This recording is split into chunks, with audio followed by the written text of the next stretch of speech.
नमस्कार किसान बंधुओं, मैं आप सबके बीच इस बार एक खेती किसानी से संबंधित जानकारी लेकर कर आया हूं, जो इस समय सबसे ज़रूरी है। जो धान की रोपाई चल रहा है, लगभग मानसून का प्रभाव हर खेत में, हर गांव में, हर शहर में, हर क्षेत्र में पहुंच गया, यानी बारिश हो चुका है लगभग शुरुआती।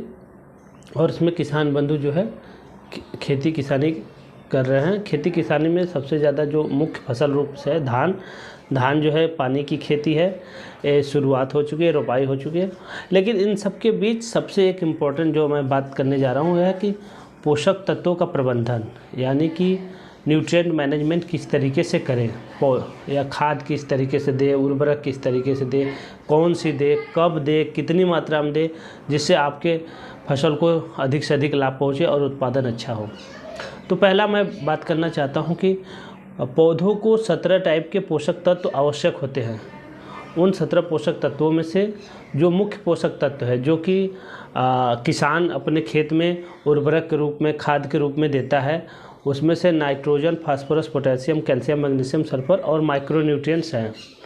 तो जिनमें से 3 जो प्रमुख, जो सबसे ज़्यादा पौधे ग्रहण करते हैं मिट्टी से, उसमें नाइट्रोजन, फास्फोरस, पोटेशियम, तीनों की बात मैं कर रहा हूँ। तो मैं पहले पोटेशियम से शुरुआत करना चाहता हूँ। पोटेशियम एक ऐसा पोषक तत्व है जो कि पौधों की जड़ से ही विकास अगर अच्छा होगा तो फसल अच्छा और मजबूत होगा। तो पोटेशियम को पहला इम्पोर्टेंस क्या है कि ये जड़ को मजबूत करता है।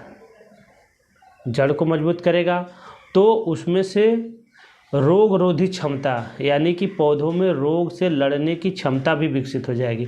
अगर कोई किसान बंधु अपने खेत में पोटेशियम दिया है तो उसके लिए जो बगल में अगर किसी के खेत में थोड़ा बहुत भी अगर रोग लग रहा है तो आपके खेत में रोग लगने की संभावना कम हो जाएगी। दूसरा, अगर जड़ मजबूत होगा तो पौधों में पोषक तत्वों की ग्रहण करने की क्षमता बढ़ जाती है। अच्छी मात्रा में पोषक तत्वों को शोषण करके ऊपर पौधे में, फल में, फूल में पहुंचाते हैं। और अगर पोषक तत्व अच्छा रहेगा तो उसमें सूखा रोधी क्षमता विकसित होती है, जिसे कहते हैं ड्रॉट रेजिस्टेंट।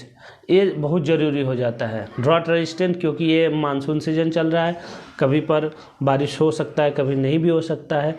अगर एक ड्राई स्पेल बोलते हैं, यानी कि 1 हफ्ते से लेकर के 1-2 हफ्ते तक बीच में अगर रेनफॉल नहीं होता है, उस कंडीशन में अगर आप पोटेशियम दे रहेंगे तो ड्रॉट रेजिस्टेंट यानी सूखा रोधी क्षमता उसमें ज़्यादा विकसित हो जाएगा, और विकसित होगा तो वो थोड़ा सूखा से बचने की संभावना भी रहेगा।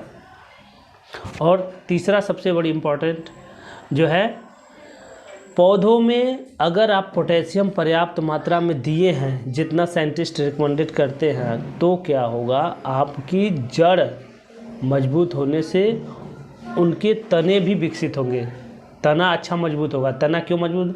पोटेशियम ऐसा पोषक तत्व है जो कि उसमें सेलुलोज बनाता है। सेलुलोज जो कि मजबूत होता है और वो पौधों को मजबूती से पकड़ के रखता है। क्योंकि हम आजकल देखते हैं जलवायु परिवर्तन होता है। जलवायु परिवर्तन से अक्टूबर के महीने में जब धान पकने को आता है, तब उस टाइम हवाएं चलने लगती हैं, थोड़ा स्पीड ज़्यादा हो जाता है, जिससे कि उसमें लॉजिंग यानी गिरने की दर बढ़ जाती है। अगर आप अपने पोषक तत्वों में से भरपूर अगर पोटेशियम देंगे तो ये लॉजिंग रेजिस्टेंस यानी कि गिरने की क्षमता को बचाने की क्षमता उसमें ज़्यादा विकसित होगा। ये पोटेशियम का बहुत अच्छा महत्व है, जो कि सबसे ज़रूरी है। आप सभी किसान बंधुओं से रिक्वेस्ट है, आगे हम वीडियो में बताएंगे कितनी मात्रा में देना है। अगर आप देंगे तो ये बेनिफिट ज़रूर मिलेगा। और यही अभी पिछली बार जब मार्च और अप्रैल के महीने के आसपास जब काफ़ी आंधी और पानी आया, जिससे कि गेहूं की फसलें काफ़ी गिरी, नुकसान भी हुआ। अगर जो किसान बंधु अगर गेहूं के खेत में भी अगर आप पोटेशियम देंगे तो भी गिरने की क्षमता कम हो जाएगी, यानी मजबूती की क्षमता उसमें बढ़ जाएगी। तो ये हो गई 4 प्रमुख बातें पोटेशियम की। पोटेशियम कितना देना चाहिए? पोटेशियम देने के लिए कब देना चाहिए? सबसे बड़ी बात, पोटेशियम, फास्फोरस 2 ऐसा पोषक तत्व है जो कि बेसल डोज के रूप में, यानी कि बुआई यानी खेत की तैयारी से लेकर के बुआई तक इसको दे देना चाहिए। अगर नहीं दे पाए हैं तो आप अपने खेत में रोपाई के बाद, रोपाई करके निकल रहे हैं उसके बाद भी दे सकते हैं। अगर छूट गया किसी कारणवश से तो दे सकते हैं। कितना देना है? 60 kg यानी 60 किलो जो है पोटेशियम लगता है। इस 60 kg पोटेशियम को पूरा करने के लिए 100 किलोग्राम म्यूरेट ऑफ पोटास, जिसे कहते हैं पोटेशियम क्लोराइड, ये जरूर लगता है। इतने मात्रा को अगर आप देंगे तो ये 1 हेक्टेयर के लिए होता है। 1 हेक्टेयर के लिए 100 किलोग्राम जो है म्यूरेट ऑफ पोटास लगेगा। अब 100 किलोग्राम को अगर हम डिवाइड करें यानी उसको बांटें 1 हेक्टेयर में, तो 1 हेक्टेयर में 80 बिस्सा होता है। 1 बिस्सा में कितना पड़ेगा? 1 किलो। 1 किलो अगर आप से थोड़ा ज़्यादा ही होता है, 1 किलो से थोड़ा या 1 किलो तक भी देंगे तभी तो आपका पोटेशियम जो है खेत में पर्याप्त मात्रा में हो जाएगा इस धान की फसल के लिए।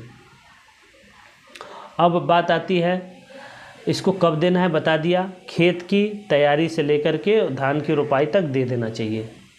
इसको फिर बीच में फसल में नहीं दिया जाता है। यह बेसल डोज है, इसमें जड़ों को मजबूत करने के टाइम ही दिया जाता है इसलिए। अब दूसरी बात आती है, दूसरा पोषक तत्व वो है फास्फोरस। फास्फोरस को हम किस रूप में किसान बंधु देते हैं? जिसे कहते हैं DAP, डाई अमोनियम फास्फेट। ये ऐसा पोषक तत्व है जिसमें 18% नाइट्रोजन भी मिलता है और 46% यानी 46% जो है इसमें फास्फोरस मिलता है। अगर आप फास्फोरस पूरा देंगे, फास्फोरस भी ऐसा पोषक तत्व है जिसे बेसल डोज यानी कि बुआई खेत की तैयारी के बीच में ही इसको दे देना चाहिए। इसको भी पोटेशियम की तरह पूरी मात्रा, इसमें कोई स्प्लिट नहीं करते, पूरी मात्रा बुआई के टाइम या खेत की तैयारी के टाइम ही दे देना चाहिए। ठीक है। और ये कितना देना चाहिए? ये भी 60 kg फास्फोरस लगता है। 60 kg फास्फोरस 1 हेक्टेयर की बात कर रहा हूँ मैं। 1 हेक्टेयर में 60 kg फास्फोरस देने के लिए 130 kilogram DAP, di ammonium phosphorus अगर आप सप्लाई करते हैं, देते अपने खेतों में, तो ये पूरा कर लेगा। यानी 130 kg डाई देने का मतलब, डाई अमोनियम फास्फेट देने का मतलब हो गया आप 80 बिस्सा खेत में दे रहे हैं। 80 बिस्सा जिसे कहते हैं 10,000 वर्ग मीटर, और इसे ही कहते हैं 1 हेक्टेयर। तो इसके लिए आपको इतना देना पड़ेगा। अब ये 1 बिस्सा, साधारण भाषा में कैलकुलेशन करें अगर बिस्वा में, तो 1 बिस्सा के लिए 1.6 किलोग्राम, यानी आप 1.5 किलो से थोड़ा भी ज़्यादा देंगे, 1.5 kg पर बिस्सा भी देंगे तो भी ये पर्याप्त है आपके खेतों के लिए। और इस 1.5 kg जब आप DAP खेत में दे देते हैं तो उसमें कुछ मात्रा जो है नाइट्रोजन का चला जाता है। तो जो कि हम या किसान बंधु किसी तरीके से आप अपने खेत में देना चाहते हैं, तो वो DAP से जो नाइट्रोजन चला गया है वो आपके यूरिया से कम लगेगा। अब मैं बात करना चाहता हूँ, फास्फोरस एक ऐसा पोषक तत्व जो फल, फूल और पौधे को मजबूत करता है। अब तीसरा पोषक तत्व की बात करना हूँ, नाइट्रोजन। नाइट्रोजन एक ऐसा पोषक तत्व बहुत ही ज़रूरी है। ये पूरे शरीर का, यानी कि पूरे पौधे के शरीर का पूरा विकास करने के लिए, हरा बनाने के लिए, फोटोसिंथेसिस करने के लिए, जिससे पौधे अपने भोजन बनाते हैं प्रकाश संश्लेषण करके, इन सब के लिए, इन सब को ज़रूरत पड़ती है इन पोषक तत्वों की। तो नाइट्रोजन को कब देना चाहिए, कितना देना चाहिए, इसका क्या क्या महत्व है वो मैं आपको बता रहा हूँ। नाइट्रोजन एक ऐसा पोषक तत्व है जिसको उसका 50% जो है बुआई के टाइम, यानी कि रोपाई के बाद, तुरंत बाद आप दे सकते हैं। उसका 50% जितना आप दे रहे हैं, उस 50% का 25% कब देंगे, बाकी जो 50% बचा उसमें से भी आधा यानी 25% कब देना है? ये बुआई के 25 से 30 दिन बाद, जब टिलरिंग बोलें तो उसमें जब कल्ला निकलने लगता है तब दिया जाता है। ये क्रिटिकल स्टेज है, इसी पे देने से सबसे ज़्यादा फायदा होता है। खेती किसानी में उत्पादन अच्छा होता है। टिलरिंग अच्छा होगा, नंबर ऑफ ब्रांचेज जब ज़्यादा लगेंगे, नंबर ऑफ टिलर ज़्यादा होंगे तो पौधों की संख्या बढ़ेगी। एकदम एग्जैक्ट टाइम है 25 से 30 दिन का देने का। और बचा हुआ शेष 25% यानी कि अभी 1/4 जो बचा था उसको सही टाइम है देने का 55 दिन से लेके 60 दिन के आसपास, जिसे एक स्टेज आता है उसको इंग्लिश में कहते हैं पैनिकल इनिशिएशन, और हिंदी में इसे बोलते हैं बाली का निकलना। बाली 60 से 65 दिन में बाहर नहीं निकलता, ये बाली उस टाइम जस्ट बनना स्टार्ट होता है उसके तने के पास, जहाँ से बाली शुरू होता है उसी अवस्था को बोलते हैं पैनिकल इनिशिएशन। यानी कि उसमें बालियों का बनना शुरुआत होता है, बाहर नहीं निकलता, बस शुरुआत होता है, वो अंदर रहता है। वो 55 दिन से लेकर 60 दिन के आसपास होता है। ये 2 क्रिटिकल यानी जो क्रांतिक अवस्था है खाद देने का, यूरिया देने का, या जिसे कहते हैं नाइट्रोजन देने का, यही सही टाइम है। अब यूरिया की बात करो, कितना देना है यूरिया? अगर आप अपने खेतों की जो है सॉइल टेस्टिंग नहीं कराए हैं तो जनरलाइज जो सामान्य अवस्था में देते हैं वह 120 kg नाइट्रोजन प्रति हेक्टेयर, जो 120 kg कह रहे हैं। अब